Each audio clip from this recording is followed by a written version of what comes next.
Depend ਕਰਦਾ ਜੇ real estate ਦੀ ਵੀ ਗੱਲ ਕਰਦੇ ਜਾਈਏ, ਕਹਿੰਦੇ ਬੇ ਏਰੀਏ ਦੇ ਵਿੱਚ ਘਰਾਂ ਦੀਆਂ ਪ੍ਰਾਈਸਾਂ ਚੜ੍ਹ ਗਈਆਂ ਆ।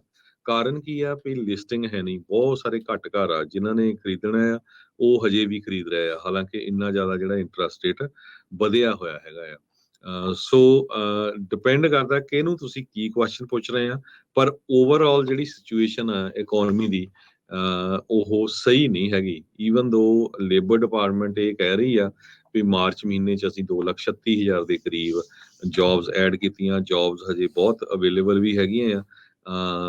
ਬੈਂਕਾਂ ਦਾ ਕ੍ਰਾਈਸਿਸ ਵੀ ਚੱਲ ਰਿਹਾ ਆ। ਆਪਾਂ ਕੱਲ ਇੱਕ ਨਵੀਂ ਬੈਂਕ ਦਾ ਤੁਹਾਨੂੰ ਦੱਸਿਆ ਸੀ ਕਿੱਦਾਂ ਲੋਕਾਂ ਨੇ ਇੰਨੀ ਵੱਡੇ ਅਮਾਉਂਟ ਦੇ ਵਿੱਚ ਪੈਸੇ ਕਢਾ ਲਏ ਹੈਗੇ ਆ।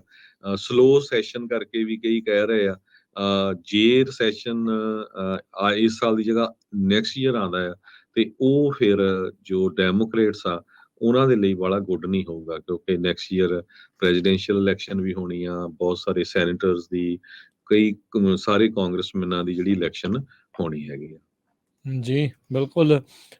ਸੋ ਜਦੋਂ ਯੂਐਸ ਇਕਨੋਮੀ ਦੇ ਲਈ ਜਿਹੜੇ ਵਾਰਨਿੰਗ ਸਾਈਨ ਫਲੈਸ਼ ਕੀਤੇ ਆ ਯੂਪੀਐਸ ਨੇ, ਉਸ ਦੇ ਚੱਲਦਿਆਂ ਅੱਜ ਮਾਰਕੀਟ ਥੱਲੇ ਨੂੰ ਵੀ ਜਿਹੜੀ ਜਾ ਰਹੀ ਸੀਗੀ। ਇਸ ਟਾਈਮ ਜਦੋਂ ਆਪਾਂ ਗੱਲ ਕਰ ਰਹੇ ਹਾਂ ਤਾਂ 125 ਪੁਆਇੰਟ ਮਾਰਕੀਟ ਉਹ ਥੱਲੇ ਨੂੰ ਆ।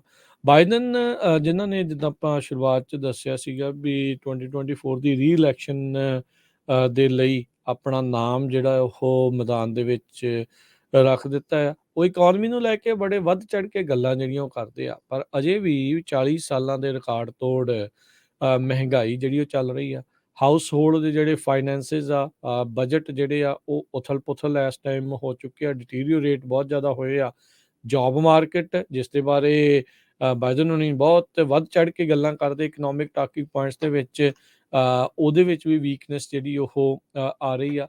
ਸੋ ਇਹ ਦੇਖਣਾ ਹੋਊਗਾ ਵੀ ਜਿਹੜੀ ਰੀ ਇਲੈਕਸ਼ਨ ਉਹਨਾਂ ਨੇ ਆਪਣੀ ਜਿਹੜੀ ਉਹ ਕੀਤੀ ਆ, ਜੇ ਇਕਨੋਮਿਕ ਨੂੰ, ਅਰਥਚਾਰੇ ਨੂੰ ਜਿਹੜਾ ਉਹ ਮੁੱਖ ਰੱਖ ਕੇ ਚੱਲਦੇ ਆ ਤਾਂ ਫਿਰ ਇਹਨਾਂ ਦੇ ਲਈ ਜਿਹੜਾ ਰਾਹ ਥੋੜਾ ਹੋਰ ਔਖਾ ਹੋ ਸਕਦਾ ਆ।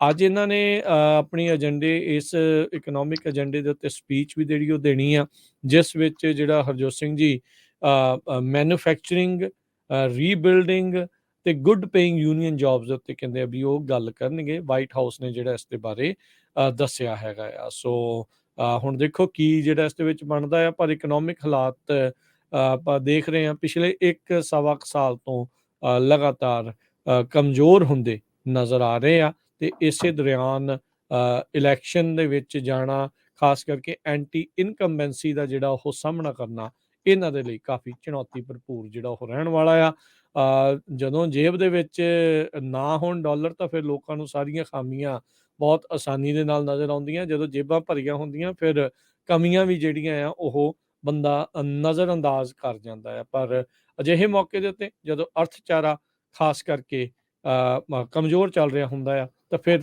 ਮੁਸ਼ਕਲ ਜਿਹੜੀ ਉਹਨਾਂ ਦੇ ਲਈ, ਖਾਸ ਕਰਕੇ ਮੌਜੂਦਾ ਪ੍ਰਸ਼ਾਸਨ ਦੇ ਲਈ ਖਾਸੀ ਰਹਿੰਦੀ ਆ।